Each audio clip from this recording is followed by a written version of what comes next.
Inilah penjelasan KPP Pratama Pekalongan usai viral curhat Ismanto.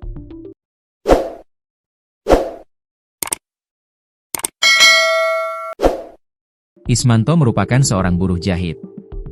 Ia kaget mendadak ditagih pajak 2,8 miliar rupiah. Padahal kehidupannya pun selama ini sangat sederhana. Belakangan dikuak kedatangan KPP Pratama bukan untuk menagih melainkan hanya mengkonfirmasi. Seorang buruh asal Desa Coprayan, Kecamatan Buaran, Kabupaten Pekalongan, Jawa Tengah, Ismanto, 32, kaget saat tiba-tiba menerima tagihan pajak senilai 2,8 miliar rupiah, Rabu, 6 Agustus 2025. Padahal, ia sehari-hari hanya bekerja sebagai buruh jahit harian lepas bersama istrinya, Ulfa, 27. Dalam tagihan yang diterimanya, tertulis Ismanto dikenakan pajak miliaran rupiah sebab melakukan transaksi beli kain berjumlah besar.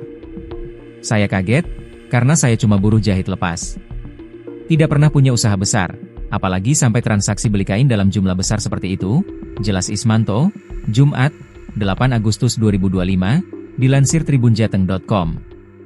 Terkait tagihan itu, Kepala Kantor Pelayanan Pajak, KPP Pratama Pekalongan, Subandi, membenarkan ada petugas yang mendatangi rumah Ismanto pada Rabu, sembari membawa surat resmi.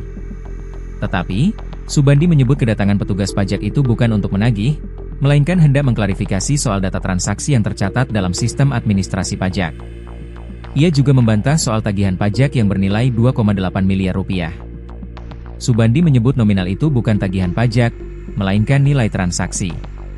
Memang benar surat tersebut resmi dari KPP Pratama, dan petugas datang sesuai SOP. Maksud kami hanya untuk mengonfirmasi, bukan menagih. Dalam data administrasi kami, terdapat transaksi atas nama yang bersangkutan senilai 2,8 miliar rupiah.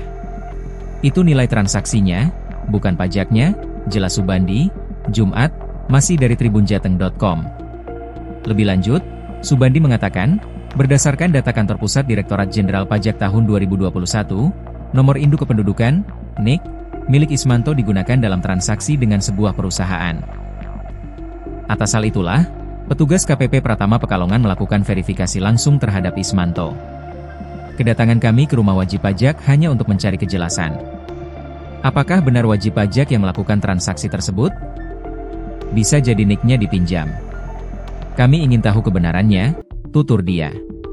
Subandi pun mengakui, kejadian yang menimpa Ismanto, bukan kali pertama di Pekalongan.